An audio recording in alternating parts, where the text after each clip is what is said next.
இன்றைய செய்திகளில் முதலில் தலைப்புச் செய்திகள். வங்கக்கடலில் நிலவும் ஆழ்ந்த காற்றழுத்த தாழ்வு மண்டலம் புயலாக வலுப்பெறுகிறது. தமிழ்நாட்டில் முன்னெச்சரிக்கை நடவடிக்கைகள் தீவிரம்.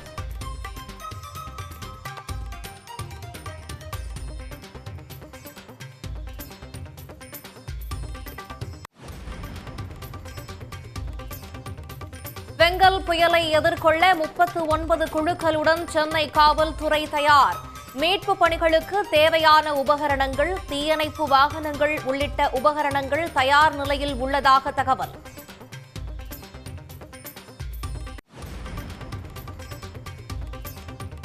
தொடர் மழையால் டெல்டா மாவட்டங்களில் நெற்பயிர்கள் பாதிப்பு. ஆய்வு நடத்தி உரிய நிவாரணம் வழங்க வேண்டுமென விவசாயிகள் அரசுக்கு கோரிக்கை.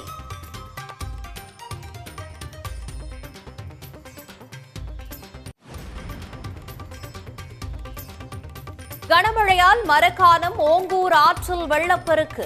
வெள்ளத்தில் அடித்துச் செல்லப்பட்டது தரைப்பாலம்.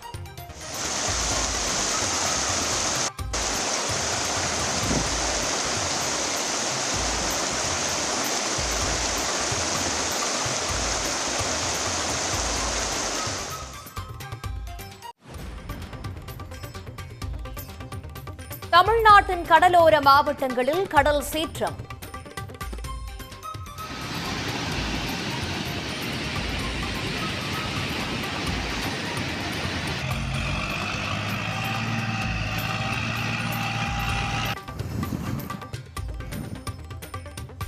கடல் கொந்தளிப்பாக இருப்பதால் கண்காணிப்பு தீவிரம்.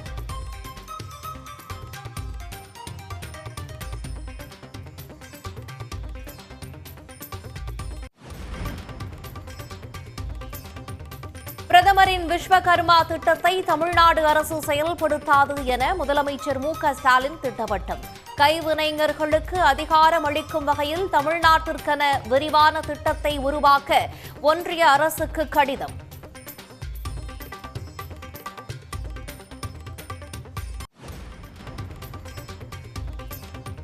நடிகர் தனுஷ் ஐஸ்வர்யாவுக்கு விவாகரத்து. பரஸ்பரம் விவாகரத்து கோரிய வழக்கில் சென்னை குடும்ப நல நீதிமன்றம் தீர்ப்பு.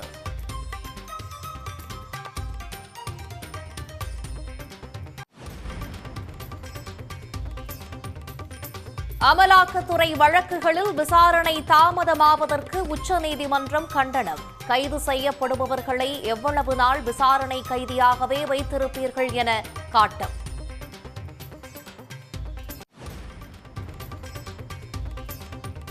லஞ்ச புகாரில் சிக்கிய அதானியை கைது செய்ய ராகுல் காந்தி வலியுறுத்தல். தன் மீதான குற்றச்சாட்டுகளை அதானி நிச்சயம் மறுக்கத்தான் செய்வார் என்றும் விமர்சனம்.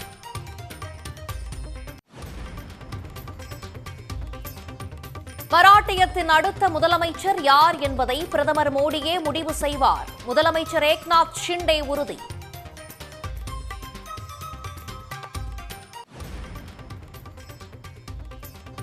உலக செஸ் சாம்பியன்ஷிப்பில் குகேஸுக்கு முதல் வெற்றி. சாம்பியன் பட்டம் யாருக்கு என பெரும் எதிர்பார்ப்பு.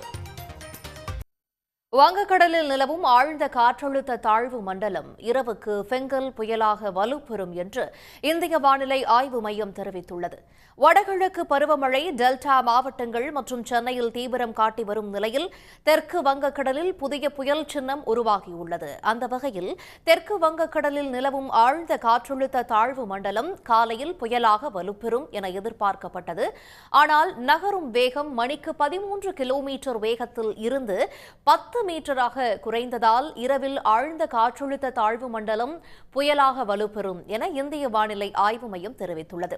இதனிடையே சென்னை, கடலூர், நாகை, எண்ணூர், தூத்துக்குடி, பாம்பன் உட்பட 9 துறைமுகங்களில் 3ஆம் எண் புயல் எச்சரிக்கை கூண்டு ஏற்றப்பட்டுள்ளது.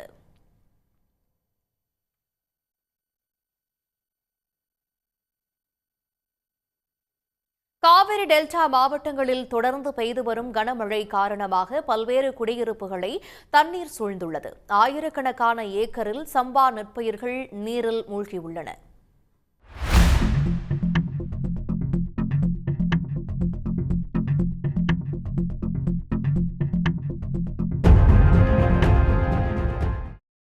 நாகப்பட்டினம் மாவட்டத்தில் தொடர் கனமழை பெய்து வருகிறது. நாகை நகர பகுதியில் கனமழை கொட்டி வருவதால் பொதுமக்கள் வீட்டிலேயே முடங்கி கிடக்கும் சூழல் உருவாகியுள்ளது. நீலா தெற்கு வீதி, நீலா வடக்கு வீதி, பப்ளிக் ஆபீஸ் சாலையில் மழைநீர் பெருக்கெடுத்து ஓடியது. இதேபோல நாகை சாபம் தீர்த்த விநாயகர் ஆலயத்தின் உள்ளே மழைநீர் புகுந்து குளம் போல் காட்சியளிக்கிறது. தெத்தி சமரசம் நகரில் உள்ள 50க்கும் மேற்பட்ட வீடுகளை மழைநீர் சூழ்ந்துள்ளது. அதாவது இந்த மழை விட்டு விடாமல் பெஞ்சிக்கிட்டு இருக்கிற வீடுகளில் வசிக்க முடியல. அந்த வீடு மேலேருந்து மேல்கூரை ஒழுகிட்டு இருக்கு. அதனால் வீட்டில் இருக்க முடியல. நாங்கள் பாதுகாப்பாக இருக்கிறதுக்கு ஒரு மண்டபம் ஒன்று இருந்துச்சு. அந்த மண்டபத்தையும் இப்போ அது பராமரிப்பு ஒர்க்கு நடக்குதுன்னு பூட்டி வச்சிருக்காங்க. அதனால் பேரிடர் காலங்களில் நாங்கள் எங்கே போகிறதுங்கிறது தெரியல. மன்னார்குடியை சுற்றியுள்ள பகுதிகளில் தொடர் கனமழையால் விளைநிலங்களில் மழைநீர் தேங்கியுள்ளது. அத்திக்கோட்டை, பல்லாக்குலை, பேரையூர், செருமங்கலம், நெம்மேலி, குடிதாங்கிச்சேரி, ராமபுரம், கருவக்குளம், காசாங்குளம் உள்ளிட்ட பகுதிகளில் 1000 ஏக்கர் சம்பா, தாளடி நெற்பயிர்கள் சேதமடைந்துள்ளன. நன்னிலம் அருகே வாய்க்கால் உடைப்பு ஏற்பட்டதால் 500 ஏக்கர் தண்ணீரில் மூழ்கி சம்பா நெற்பயிர்கள் சேதமடைந்திருக்கின்றன. ஆலங்குடி உள்ளிட்ட கிராமங்களில் 50 நாட்களுக்கு மேலாக வளர்ந்த சம்பா நெற்பயிர்கள் தண்ணீரில் மூழ்கியுள்ளன. தஞ்சையை அடுத்துள்ள திருமங்கலக்கோட்டை கிராமத்தில் சாலையை மூழ்கடித்த மழை நீரால் 150 ஏக்கர் சம்பா நடவு பயிர்கள் நீரில் மூழ்கின. ஏக்கர் ஒன்றிற்கு 25,000 ரூபாய் நிவாரணம் வழங்க வேண்டும் என பாதிக்கப்பட்ட விவசாயிகள் அரசுக்கு கோரிக்கை விடுத்துள்ளனர். கிட்டத்தட்ட இப்போ நீலாமலம் ஒன்று எடுத்துக்கிட்டீங்கன்னா ஒரு 3000 ஏக்கர், அது மாதிரி ஒவ்வொரு சுற்றுப்பட்டதிலும் கிட்டத்தட்ட ஒரு 10,000 ஏக்கர் மன்னார்குடி, நீடாமங்கலம், வலங்கைமான், கூத்தாண்டூர் இந்த 1.5 லட்சம் ஏக்கர் சம்பா தாவடி நட்டிருக்கும் போது இந்த மலைக்கு ஒரு 4 நாள் 5 நாள் பெய்கிற மலைக்கு அந்த சம்பா தாவடி பயிர்கள் முழுமையா அழிஞ்சு போச்சு. நாங்கள் இந்த இதில் காமிச்சிருப்போம். சுத்தமாக இந்த பயிர்கள் சுத்தமாக வீணா போச்சு. இதுக்கு இழப்பீடுங்கிறது அரசாங்கம் என்ன செய்யணும்னா முதல்ல ஒரு 20,000 ரூபா இதுக்கு இழப்பீடு ஃபர்ஸ்ட் இது பண்ணணும். இந்த மழை இன்னும் நீடிக்கும் என்று சொல்லியிருக்கார்கள். இந்த மழை நீடித்தால் பெரிய பாதிப்புக்கு இந்த கிராமங்கள் உள்ளாகும். அது மட்டுமல்லாமல் அதிகாரிகள் இதுவரை எந்த இடத்தையும் பார்க்கவில்லை. திருவாரூர் மாவட்டத்தில் பெரியகொத்தூர் ஊராட்சி மன்னஞ்சி கிராமத்தில் 100க்கும் மேற்பட்ட வீடுகளை சூழ்ந்த மழை நீரால் 3 விவசாய தொழிலாளர்களின் வீடுகளின் சுவர் இடிந்து விழுந்துள்ளன. மரக்காணத்தில் கனமழையால் ஓங்கூர் ஆற்றில் வெள்ளப்பெருக்கு ஏற்பட்டதில் தற்காலிக பாலம் வெள்ளத்தால் ஆற்றில் அடித்துச் செல்லப்பட்டது. மரக்காணத்தில் தொடர் மழை காரணமாக ஓங்கூர் ஆற்றில் வெள்ளப்பெருக்கு ஏற்பட்டதில் காணிமேடு மண்டகப்பட்டை இணைக்கும் தற்காலிக தரைப்பாலம் மூழ்கி போக்குவரத்து துண்டிக்கப்பட்டுள்ளது. இதனால் 15க்கும் மேற்பட்ட கிராமங்களைச் சேர்ந்த விவசாயிகள், கூலி தொழிலாளிகள் 20 கிலோமீட்டர் தூரம் அளவிற்கு சுற்றிச் செல்லும் நிலை ஏற்பட்டுள்ளது. லைட்டாக அந்த ஓங்கூர் ஆற்றில் ரவா மழை பெஞ்சா கூட திண்டிவனத்திலிருந்து வர வரைக்கும் தண்ணி ஃபுல்லாக இந்த ஆறு வழியாக தான் கடலை போய் கலக்குது. இதுக்கு இந்த சைடு போனால் மதுராந்தகம் சைடு தான் கடலில் போய் கலக்கிற அளவுக்கு ஆறு இருக்குது. இதுக்கு இடையில பார்த்தா இந்த ஆறு மட்டும் தான் பெரிய ஆறு. இதில் எக்கச்சக்கமான தண்ணி வந்தோம். லைட்டாக மழை பெஞ்சால் கூட ஒரு நைட்டு பெஞ்சா போதும், ஃபுல்லாக அந்த மாற்று பாதைலாம் போகவே முடியாது. நாங்கள் போயிட்டு அகரம் போயிட்டு ஆலத்தூரை போயிட்டு அப்படி தான் வரணும். அப்படிலாம் இந்த சைடு போனால் வெண்ணாங்கப்பட்டு போயிட்டு மரக்காணம் வரணும். ஈசிஆர் வழி போனால் இப்படி போனாலும் 15 கிலோமீட்டர், அப்படி போனாலும் 15 கிலோமீட்டர் எங்களுக்கு கம்பல்சரி. விழுப்புரம் மாவட்டம் ஆரோவில் கடற்கரை பகுதிகளில் கடும் கடல் சீற்றம் காணப்படுகிறது. வழக்கத்திற்கு மாறாக கடல் அலைகள் உயரமாக எழும்பி வருகின்றன.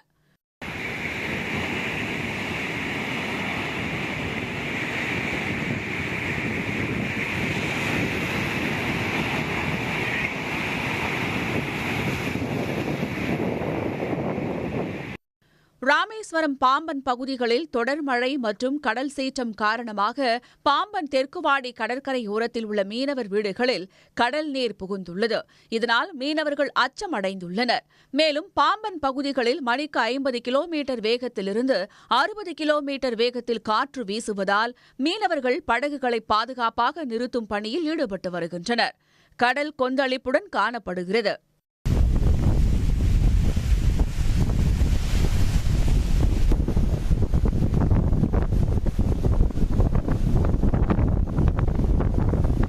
திருப்பூர் மாவட்டம் உடுமலை அமராவதி அணை முழு கொள்ளளவை எட்டி பல நாட்கள் ஆகிறது. எனவே அணையில் இனி தண்ணீரை சேமிக்க முடியாத நிலை இருந்து வந்தது.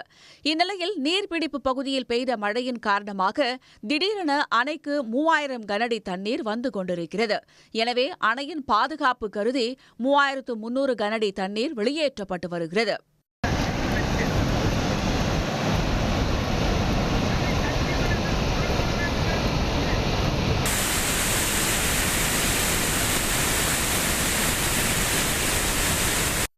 இதன் காரணமாக அமராவதி ஆற்றங்கரையோர மக்கள் பாதுகாப்பாக இருக்குமாறு பொதுப்பணித்துறை அதிகாரிகள் கேட்டுக் கொண்டுள்ளனர்.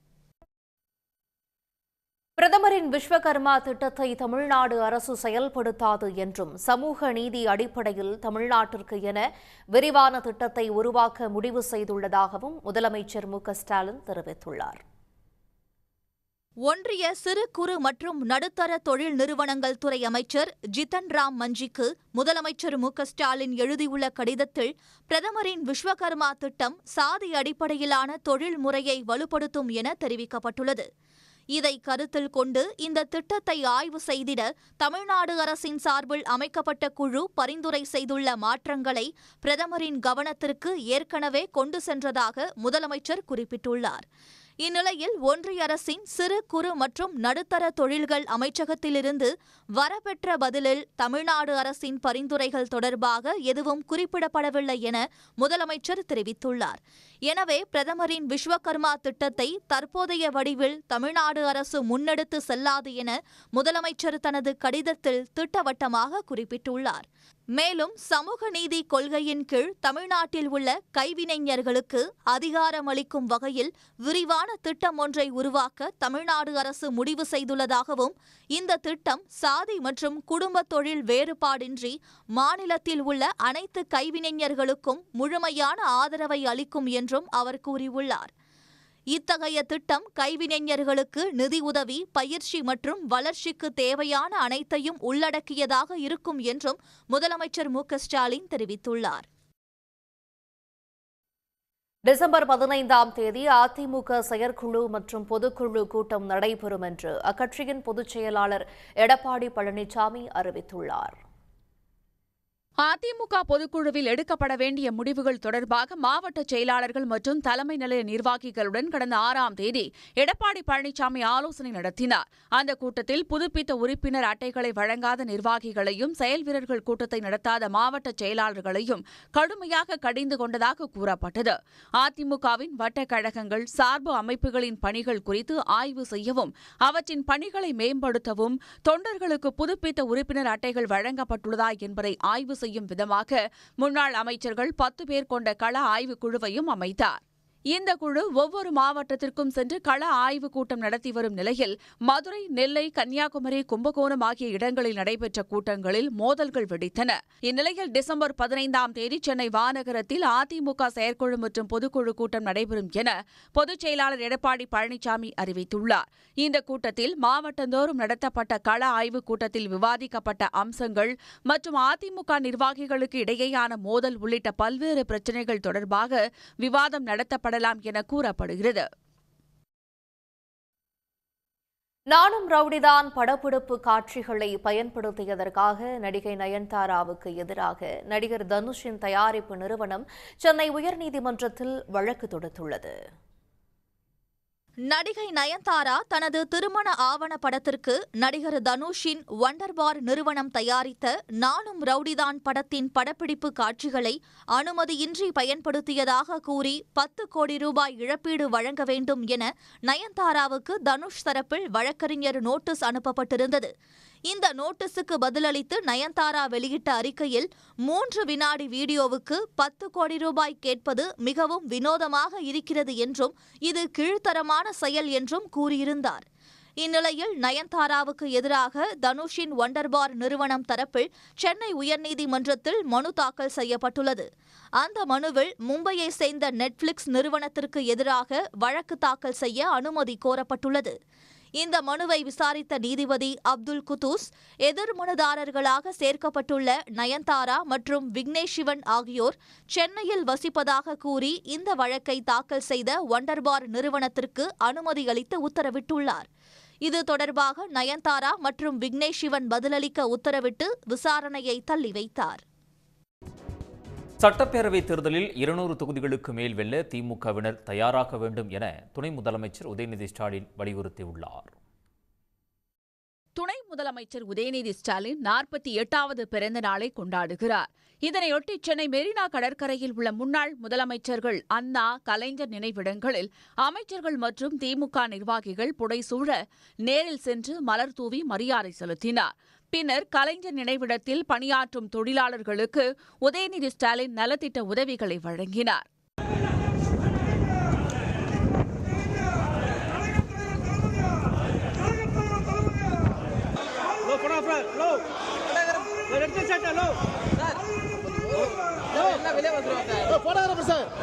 பின்னர் வேப்பேரியில் உள்ள பெரியாரின் நினைவிடத்தில் துணை முதலமைச்சர் உதயநிதி ஸ்டாலின் மலர்தூவி மரியாதை செலுத்தினார். அதனைத் தொடர்ந்து மாணவ மாணவிகள், திருநங்கைகள் மற்றும் மகளிர் சுய உதவிக் குழுக்கள் உள்ளிட்ட 1000க்கும் மேற்பட்டோருக்கு நலத்திட்ட உதவிகளை வழங்கினார். பெரியார் திடலில் தொண்டர்கள் மத்தியில் உரையாற்றிய உதயநிதி, சட்டப்பேரவைத் தேர்தலில் 200 தொகுதிகளுக்கு மேல் வெல்ல திமுகவினர் தயாராக வேண்டும் என்று வலியுறுத்தினார். அதிமுகவினர் கள ஆய்வு என்ற பெயரில் கலவர ஆய்வு நடத்துவதாகவும் உதயநிதி விமர்சித்தார்.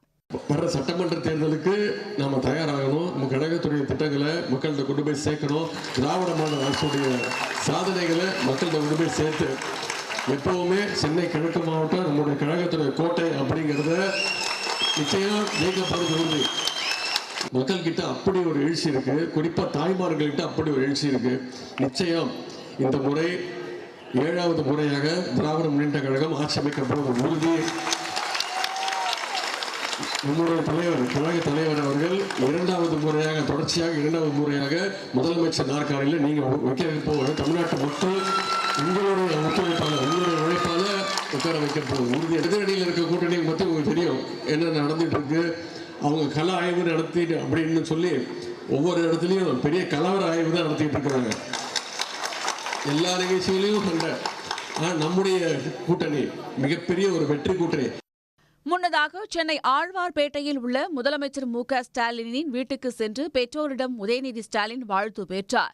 இதுகுறித்து தமது எக்ஸ் தளத்தில் பதிவிட்டுள்ள உதயநிதி, உயிரையும் உடலையும் தந்தது மட்டுமன்றி தமிழ்நாட்டை நேசிக்கும் உணர்வையும் அயராது உழைப்பதற்கான ஆற்றலையும் தந்து கொண்டிருக்கும் கட்சித் தலைவர் முதலமைச்சரிடமும் ஈன்றெடுத்த அன்பு தாயாரிடமும் பிறந்தநாள் வாழ்த்துக்களை பெற்று பணிகளை தொடர்வதில் மகிழ்ச்சி கொள்வதாக பதிவிட்டுள்ளார். புயல் எச்சரிக்கை எதிரொலியாக தமிழ்நாட்டின் பல்வேறு கரையோர மாவட்டங்களில் கடல் சீற்றத்துடன் காணப்படுகிறது. சென்னை பட்டினப்பாக்கம் கடற்கரையில் பலத்த காற்று வீசி வருகிறது. கடல் சீற்றமாக காட்சியளிக்கிறது. மாமல்லபுரம், கல்பாக்கம் கடற்கரையில் கடல் சீற்றத்தால் 2வது நாளாக மீனவர்கள் கடலுக்கு செல்லவில்லை.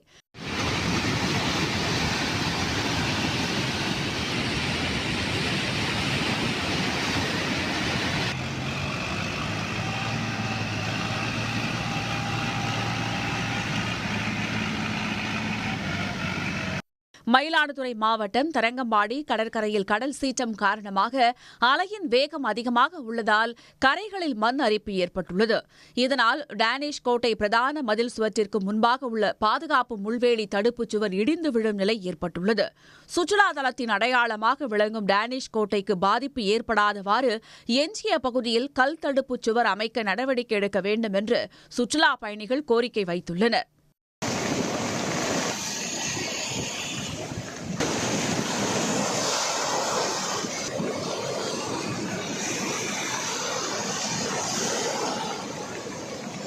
தூத்துக்குடி மாவட்டத்தில் வேம்பார் முதல் பெரியதாழை பகுதிகளில் புயல் எச்சரிக்கையால் மீனவ கிராமங்களில் மீனவர்கள் கடலுக்கு செல்லவில்லை.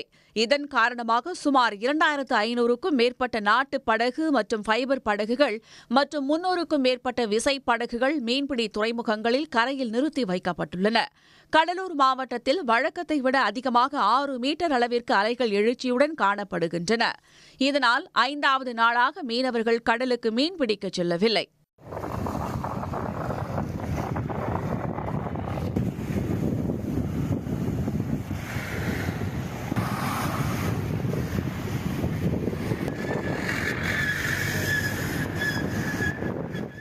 விழுப்புரம் மாவட்டம் மரக்காணத்தில் கடல் சீற்றமாக காணப்படுவதால் 2வது நாளாக மீனவர்கள் மீன்பிடிக்க கடலுக்கு செல்லவில்லை.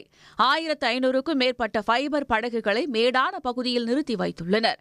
கன்னியாகுமரி மாவட்டத்தில் கடல் தன் இயல்பு நிலையில் மாற்றம் அடைந்து சற்று சீற்றத்துடன் காணப்படுகிறது. சின்னமுட்டம் மீன்பிடி துறைமுகத்திலிருந்து சுமார் 300க்கும் மேற்பட்ட விசைப்படகுகள் ஆழ்கடலுக்கு மீன்பிடிக்க செல்லவில்லை. தனது 47வது பிறந்த நாளை கொண்டாடி வரும் துணை முதலமைச்சர் உதயநிதி ஸ்டாலினுக்கு திருமாவளவன், செல்வ பெருந்தகை கமல்ஹாசன் உள்ளிட்ட அரசியல் கட்சி தலைவர்கள், பிரபலங்கள் வாழ்த்து தெரிவித்துள்ளனர். கவிஞர் வைரமுத்து எக்ஸ் தளத்தில் வெளியிட்டுள்ள வாழ்த்துச் செய்தியில் உதயநிதியை காலம் மேலும் மேலும் செதுக்கும் என்று குறிப்பிட்டுள்ளார். அத்துடன் தம்பி வா, தலைமை ஏற்க வா என அண்ணாவிடம் கடன் வாங்கி அண்ணன் வாழ்த்துகிறேன் என்றும் வைரமுத்து தெரிவித்துள்ளார். மக்கள் நீதி மய்ய தலைவர் கமல்ஹாசன் வெளியிட்டுள்ள வாழ்த்துச் செய்தியில் தமிழ்நாட்டு அரசியலின் இளமை குரலாய் திகழும் துணை முதல்வர் உதயநிதி ஸ்டாலின் மேலும் பல சாதனைகள் படைத்து மக்கள் மனதில் அசைக்க முடியாத இடத்தை பிடிக்க வாழ்த்துவதாகவும் குறிப்பிட்டுள்ளார். விடுதலை சிறுத்தைகள் கட்சித் தலைவர் தொல் திருமாவளவன், திராவிடமும் தமிழ் தேசியமும் வேறு வேறு அல்ல, திராவிடம் தமிழ் தேசியத்தின் வேர் என்பதை நிலைநாட்ட உதயநிதியின் பங்களிப்பு காலத்தின் தேவையாகியுள்ளது என கூறியுள்ளார். மேலும் கலைஞரின் கருத்தியல் பெயரனாய் களமாட ஊடுருவும் சனாதன பகை வெல்ல உளங்கனிந்த வாழ்த்துகள் எனவும் அவர் குறிப்பிட்டுள்ளார். தமிழ்நாடு காங்கிரஸ் தலைவர் செல்வ பெருந்தகை வெளியிட்டுள்ள அறிக்கையில் விளையாட்டுத்துறை என்பது நகரங்களில் மட்டுமே என்ற நிலை மாறி கிராமப்புற விளையாட்டுகளை ஈர்க்கின்ற வகையில் பல்வேறு நடவடிக்கைகளை எடுத்து வருபவர் என வாழ்த்தியுள்ளார்.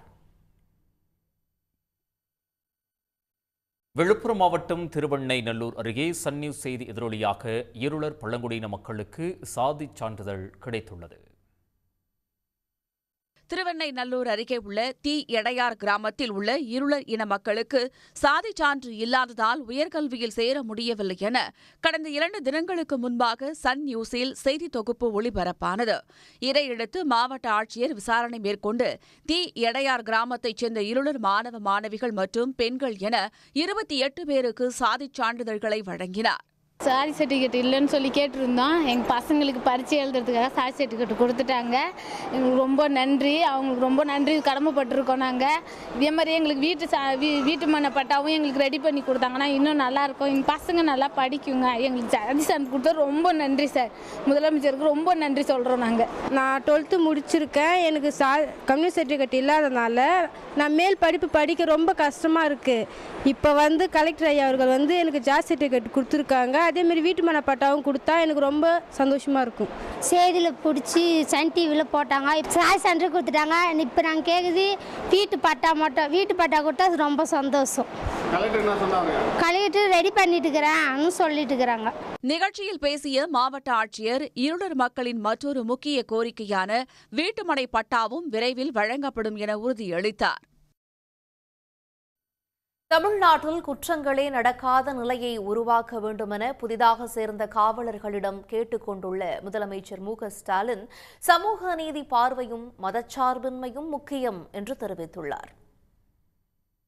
தமிழ்நாடு சீருடை பணியாளர் தேர்வு வாரியத்தால் காவல்துறை, சிறைத்துறை, தீயணைப்பு மற்றும் மீட்பு பணிகள் துறைகளுக்கு தேர்வு செய்யப்பட்ட 3759 பேருக்கு பணி நியமன ஆணை வழங்கும் விழா சென்னை கலைவாணர் அரங்கில் நடைபெற்றது. இந்நிகழ்ச்சியில் பேசிய முதலமைச்சர் மு.க.ஸ்டாலின், திராவிட மாடல் அரசின் காலம்தான் காவல்துறையின் பொற்காலம் என தெரிவித்தார்.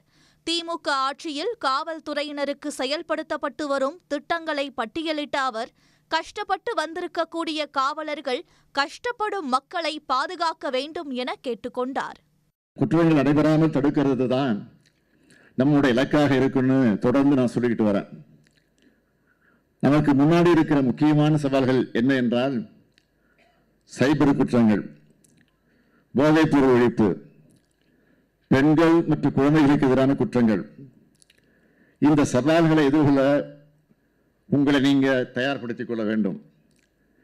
இந்த சமூக குற்றங்களை களைவது எவ்வளவு முக்கியமோ அதே அளவுக்கு சமூக நோய்கள் உங்களை தாக்காம தற்காத்துக் கொள்வதும் முக்கியம்.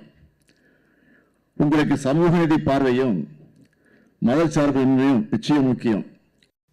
தொடர்ந்து பேசிய முதலமைச்சர், மக்களிடம் சாதி, இன பாகுபாடு பார்க்கக்கூடாது என்றும், காவல் நிலையங்களில் புகார் அளிக்க வரும் மக்களிடம் கனிவாக பேச வேண்டும் என்றும், தங்கள் குடும்பத்தினருடன் அதிக நேரத்தை செலவிட வேண்டும் என்றும் அறிவுறுத்தினார். புதுசா பணியில சேரக்கூடிய உங்களுக்கு நான் சொல்லிக்கொள்ள விரும்புவது, குற்றங்களை குறைச்சிட்டுன்னு சொல்றது சாதனை இல்லை, குற்றங்களே இல்லைன்னு சொல்றதுதான் சாதனை. குற்றவாளிகளை கண்டுபிடிச்சிட்டோம்னு சொல்லிக்கிறது சாதனை இல்லை, குற்றங்கள் நடைபெறாமல் தடுத்துட்டோம்னு சொல்றதுதான் நம்முடைய சாதனையாக இருக்கணும். காக்கி சட்டையை போடுகிற இன்னைக்கு அதுக்கான உறுதியை நீங்க எடுத்துக்கோங்க. நீங்க பணியாற்றக்கூடிய பகுதிகளில் குற்றங்கள் அனைத்தும் முழுமையாக தடுக்கப்பட்டுச்சு என்பதுதான் உங்க ட்ராக் ரெக்கார்டாக இருக்கணும். இதைத் தொடர்ந்து சீருடை பணியாளர் தேர்வு வாரியத்தால் தேர்வு செய்யப்பட்ட 3759 பேருக்கு முதலமைச்சர் மு.க.ஸ்டாலின் பணி நியமன ஆணைகளை வழங்கினார். வங்கக்கடலில் நிலவும் ஆழ்ந்த காற்றழுத்த தாழ்வு மண்டலம் புயலாக உருவாவதில் தாமதமாகியுள்ளது. தெற்கு வங்கக்கடலில் நிலவும் ஆழ்ந்த காற்றழுத்த தாழ்வு மண்டலம் புயலாக வலுப்பெறும் என எதிர்பார்க்கப்பட்டது. ஆனால் நகரும் வேகம் மணிக்கு 10 கிலோமீட்டர் வேகத்திலிருந்து மணிக்கு 3 கிலோமீட்டராக குறைந்துள்ளது. இதனால் புயல் உருவாக்குவது தாமதமாகியுள்ளது. சென்னைக்கு 500 கிலோமீட்டர் தொலைவில் மையம் கொண்டுள்ள ஆழ்ந்த காற்றழுத்த தாழ்வு மண்டலம் அடுத்த 12 மணி நேரத்தில் புயலாக வலுப்பெறக்கூடும் என்று கணிக்கப்பட்டுள்ளது. புயலாக வலுப்பெற்ற பிறகு வடக்கு வடமேற்கு திசையில் நகர்ந்து 30ஆம் தேதி ஆழ்ந்த காற்றழுத்த தாழ்வு மண்டலமாக வலுவிழந்து வட தமிழ்நாடு புதுச்சேரி கடற்கரை பகுதிகளை அடையக்கூடும் என்று வானிலை மையம் தெரிவித்துள்ளது. அதேபோன்று தமிழ்நாட்டில் விடுக்கப்பட்டிருந்த ரெட் அலர்ட் எச்சரிக்கை வாபஸ் பெறப்பட்டுள்ளது. அது ஆரஞ்சு நிற எச்சரிக்கையாக மாற்றப்பட்டுள்ளது.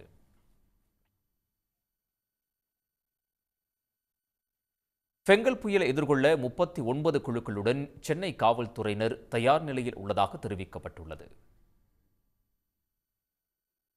சென்னையில் உள்ள 12 காவல் மாவட்டங்களிலும் பெங்கல் புயல் பாதிப்புகளை எதிர்கொள்ள முன்னேற்பாடுகள் செய்யப்பட்டுள்ளன.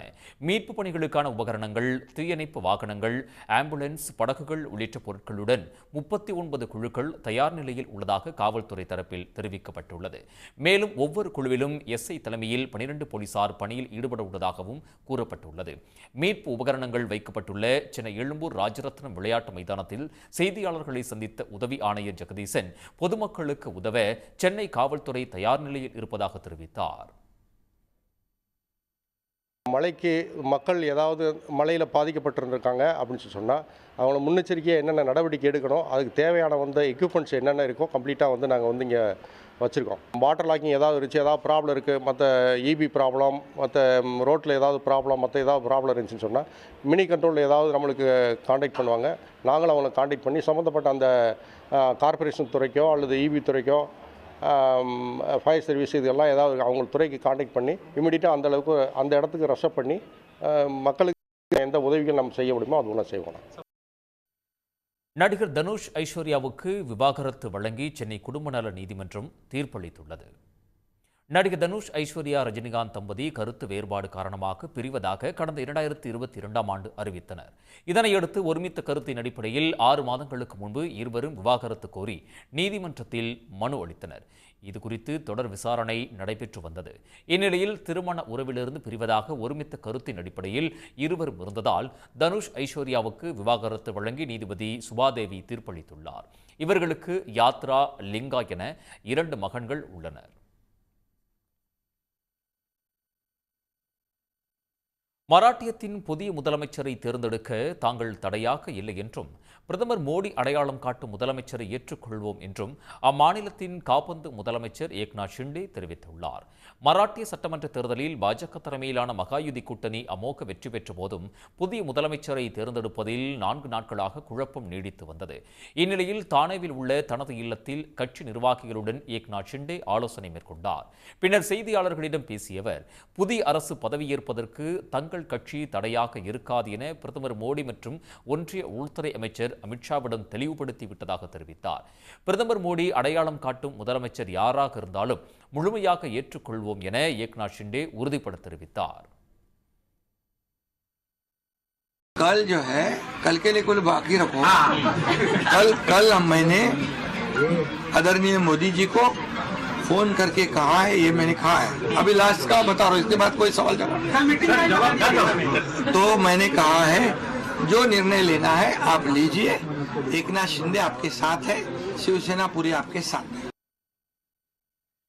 நாளை டெல்லியில் பிரதமர் மோடி மற்றும் ஒன்றிய உள்துறை அமைச்சர் அமித்ஷா ஆகியோருடனான ஆலோசனை நடைபெறவுள்ளதாகவும் இதில் தேவேந்திர ஃபட்னவிஸ் மற்றும் அஜித் பவாருடன் தான் பங்கேற்க உள்ளதாகவும் ஏக்நாத் ஷிண்டே கூறினார். நாளை பிரதமர் மோடி மற்றும் அமித்ஷாவுடன் நடைபெறும் ஆலோசனையின் போது நல்ல முடிவெடுக்கப்படும் என்றும் ஷிண்டே நம்பிக்கை தெரிவித்தார்.